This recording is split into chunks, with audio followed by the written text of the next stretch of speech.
జ్యోతిరావు పూలే ఆశయాల మేరకు మూఢనమ్మకాల నిర్మూలనకు, మహిళా సాధికారతకు విద్యే కీలకమని ఎంపీ బస్తిపాటి నాగరాజు పేర్కొన్నారు.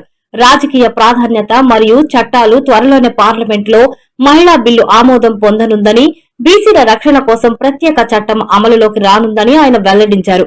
కర్నూలులో బీసీ భవన్ నిర్మాణానికి, ఎమ్మిగనూరు, ఆదోని ప్రాంతాల్లోని వివిధ కుల భవనాల అభివృద్ధికి కోట్లాది రూపాయల నిధులను ఎంపీ కేటాయించారు.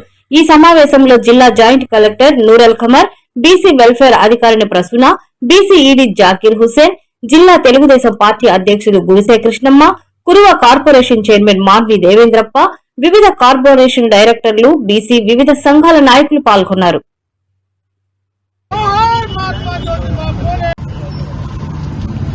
చంద్రకట్ట